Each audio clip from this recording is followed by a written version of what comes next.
Jabatan Bantuan Kemanusiaan perlu dihapuskan.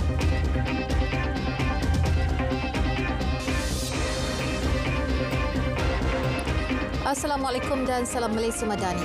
Bantuan kemanusiaan yang terus disekat akan memudaratkan lagi situasi di Gaza. Sehubungan itu, Pertubuhan Bangsa Bersatu PBB mengharapkan negara-negara yang menggantung sumbangan kepada UNRWA menarik semula keputusan berkenaan. Setiausaha Agung PBB Antonio Guterres berkata pihaknya telah mengambil langkah memecat anggota yang didapati terlibat dengan serangan 7 Oktober lepas. Ia sekaligus tidak boleh dijadikan hukuman kolektif kepada kaki tangan UNRWA serta penduduk Palestin di Gaza. Beberapa hari lepas, protes dilakukan penunjuk perasaan di Kerem Shalom menghalang trak-trak membawa bantuan memasuki Gaza. Akibat daripada sekatan itu, penduduk Gaza terus tertekan dan berdepan masalah kesihatan dan kebuluran yang teruk. Sementara itu, rancangan untuk gencatan senjata 3 peringkat bersama Zionis sedang dikaji Hamas. Sumber kumpulan itu memaklumkan pihaknya sedang mempertimbang cadangan pengantara di Paris untuk gencatan senjata terbaru. Perjanjian terbaru itu bertujuan untuk membuka jalan bagi gencatan senjata lebih lama berbanding sebelum ini. Sepanjang tempoh itu, Israel akan membebaskan antara 200 dan 300 tahanan Palestin yang tidak dianggap sebagai tahanan keselamatan tinggi. Ia sebagai pertukaran untuk 35 hingga 40 tebusan yang ditahan di Gaza. Di bawah perjanjian baharu itu juga, penghantaran bantuan akan dipertingkat dengan kemasukan 200 hingga 300 trak setiap hari. Pengeboman tanpa henti Zionis telah membunuh sekurang-kurangnya 26,900 penduduk di Gaza yang kebanyakannya wanita dan kanak-kanak. Perang itu juga mengakibatkan sebahagian besar penduduk kehilangan tempat tinggal dan berdepan masalah kebuluran. Penghantaran kontena melalui Laut Merah telah merosot hampir 3% tahun ini. Menurut tabung kewangan antarabangsa IMF, ia berikutan serangan berterusan Puak Houthi Yaman terhadap kapal-kapal komersial terutama yang berkaitan Israel yang menggunakan laluan itu. Kumpulan Houthi yang disokong Iran telah melancarkan lebih daripada 30 serangan ke atas kapal komersial dan tentera laut sejak 19 November. Ia sebagai solidariti terhadap kesengsaraan rakyat Palestin dan sebagai protes terhadap perang Israel-Hamas yang semakin meruncing di Gaza sejak 7 Oktober tahun lalu. Platform Portwatch IMF menunjukkan jumlah transit melalui terusan Suez turun 37% tahun ini sehingga 16 Januari berbanding tempoh yang sama tahun sebelumnya. Terusan itu menghubungkan Laut Merah ke Laut Mediterranean. Serangan Houthi telah memaksa beberapa syarikat perkapalan menggunakan laluan lebih jauh melalui selatan Afrika untuk mengelakkan Laut Merah. Menurut Dewan Perkapalan Antarabangsa, ia merupakan laluan penting yang biasanya membawa kira-kira 12% daripada perdagangan global.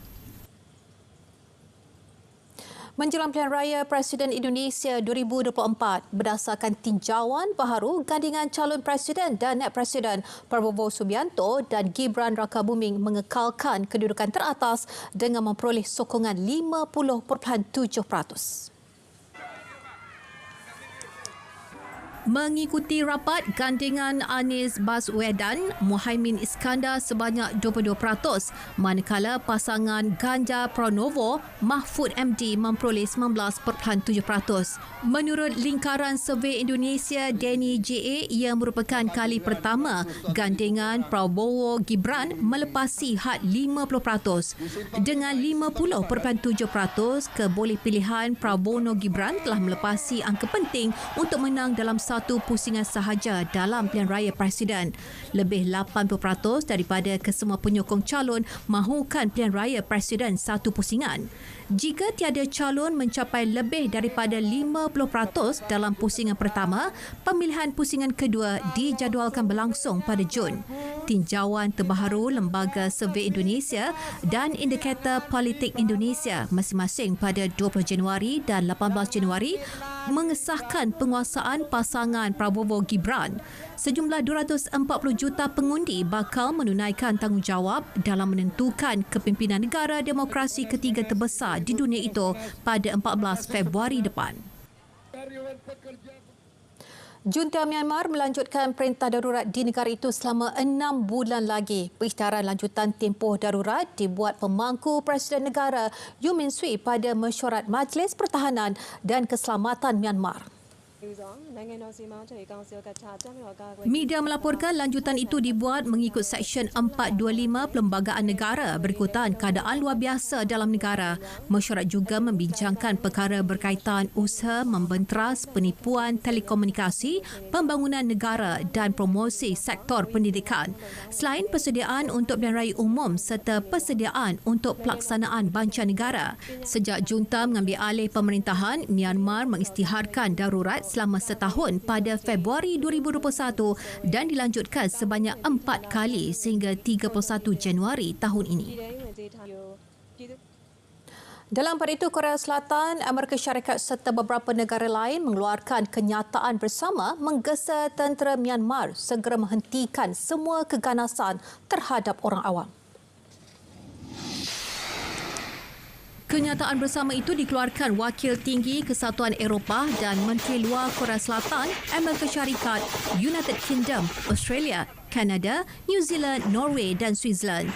Solidariti turut dinyatakan kepada rakyat Myanmar dan menyeru tentera untuk membebaskan semua tahanan politik yang ditahan secara tidak adil, membenarkan sepenuhnya akses kemanusiaan dan mewujudkan ruang untuk dialog inklusif dengan semua pihak berkepentingan. Wakil-wakil berkenaan juga menggesa sokongan masyarakat antarabangsa dalam usaha mendesak tentera Myanmar menamatkan keganasan dan menghentikan bekalan senjata serta peralatan yang digunakan untuk melakukan kekejaman. Myanmar bergolak sejak tentera menggulingkan kerajaan pimpinan Aung San Suu Kyi pada 1 Februari 2021 dan merampas kuasa. Presiden Filipina Ferdinand Marcos Jr. meluluskan fasa ketiga pemodenan tentera termasuk pembelian kapal selam pertama negara itu bertujuan mempertahankan kedaulatan maritimnya di Laut Cina Selatan yang menjadi pertikaian dengan negara lain. Fasa ketiga pemodenan ketenteraan itu mencerminkan peralihan dalam strategi daripada pertahanan dalaman kepada pertahanan luar. Pengumuman itu dibuat ketika ketegangan yang semakin meningkat dengan China berhubung pertikaian wilayah di Laut Cina Selatan. Manila merujuk kepada bahagian Laut Cina Selatan dalam zon ekonomi eksklusifnya sebagai Laut Filipina Barat. Perancis, Sepanyol, Korea dan Itali menunjukkan minat untuk membekalkan kapal selam kepada Filipina. Negara jiran di Asia Tenggara seperti Indonesia dan Vietnam sudah mempunyai program kapal selam. And uphold our territorial integrity. Bilangan pengguna media sosial aktif meningkat kepada lebih 5 bilion atau kira-kira 62.3% daripada populasi dunia. Kajian itu didedahkan syarikat pemantau media McWalter dan agensi media sosial We Are Social. Menurut kajian yang diterbitkan pada Rabu itu, jumlah tersebut meningkat 5.6% pada 2023 mengatasi peningkatan 0.9% dalam populasi dunia. Facebook muncul rangkaian sosial dengan pengguna terbanyak iaitu 2.19 bilion. Instagram pula menduduki tempat kedua dengan 1.65 bilion, diikuti TikTok 1.56 bilion pengguna. Bagaimanapun, menurut laporan kajian, sukar untuk memperoleh jumlah yang tepat kerana ada pengguna yang menggunakan identiti berbeza atau memiliki lebih daripada satu akaun. Sementara itu, entry yang paling dicari di Wikipedia ialah ChatGPT yang menunjukkan lonjakan minat terhadap teknologi kecerdasan buatan AI. Laporan itu berdasarkan angka yang disusun syarikat perunding digital Kepios. Panel Pilihan Raya Pakistan memanggil pegawai keselamatan tertinggi untuk mesyuarat hari ini dan ia bagi membincangkan keganasan yang semakin meningkat di wilayah barat negara itu menjelang pilihan raya negara minggu depan termasuk pembunuhan seorang calon semalam. Kira-kira 240 juta rakyat negara Asia Selatan itu akan keluar mengundi pada 8 Februari ini. Namun lonjakan dalam serangan militan dan keganasan di wilayah Khyber Pakhtunkhwa dan Balochistan menimbulkan kebimbangan mengenai keselamatan untuk hari pengundian berkenaan. Tujuan mesyuarat itu bagi membincangkan situasi undang-undang dan ketenteraman yang merosot di kedua-dua wilayah itu. Sebuah bot dipercayai membawa lebih 100 pelajar Rohingya mendarat di wilayah paling barat Indonesia hari ini. Sebahagian daripada kemasukan terbesar ke negara majoriti Islam itu sejak 2015. Ribuan etnik Rohingya yang kebanyakannya beragama Islam mempertaruhkan nyawa setiap tahun dalam perjalanan laut untuk cuba sampai ke Malaysia atau Indonesia. Pendaratan berlaku pada waktu pagi di pantai perkampungan Kuala Parit di Aceh Timur dan pihak berkuasa tempatan menganggarkan jumlah itu seramai 137 orang. Dari pertengahan November hingga akhir Januari, seramai 1,752 pelarian, kebanyakannya golongan wanita dan kanak-kanak mendarat di wilayah Aceh dan Sumatera Utara Indonesia. Beberapa bot ditolak semula ke laut kerana sentimen terhadap kumpulan minoriti itu beralih di kawasan ultra-konservatif Indonesia.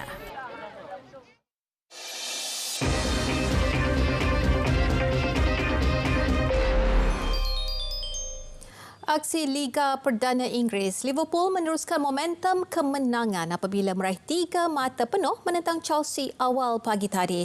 Dalam aksi tersebut, The Reds menang dengan keputusan 4-1 menewaskan Chelsea. Kemenangan itu membolehkan Liverpool kekal sebagai pendahulu dengan 51 mata selepas 22 perlawanan berlangsung. Dalam aksi yang berlangsung di Stadium Anfield menyaksikan 4 gol Liverpool dijaringkan oleh Diogo Jota, Conor Bradley, Dominic Szoboszlai serta Luis Diaz. Sementara gol tunggal Chelsea hanya mampu diraih menerusi Christopher Nkunku. Kekalahan Chelsea itu menyebabkan kelab tersebut berada di tangga ke-10 dengan 31 mata selepas 22 perlawanan berlangsung.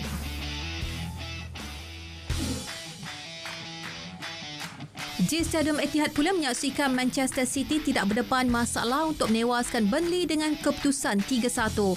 Skuad bimbingan Pep Guardiola itu beraksi cemerlang dengan 2 jaringan Julian Alvarez pada minit ke-16 dan minit ke-22. Babak kedua berlangsung sengit dengan pasukan pelawat cuba untuk melakukan beberapa serangan balas namun sukar menembusi pertahanan City. Satu lagi jaringan tuan rumah hadir pada minit ke-46 menerusi Rodri manakala gol tunggal Burnley dijaringkan oleh Amin Al-Dakhil pada masa tambahan. Kemenangan tersebut membolehkan City mengumpul 46 mata selepas 21 perlawanan berlangsung untuk berada di tangga kedua Liga. Baik, berita dunia berakhir di sini dari Sungai Kesegara Palestin pasti merdeka. Dengan itu, Assalamualaikum, salam Malaysia Madani.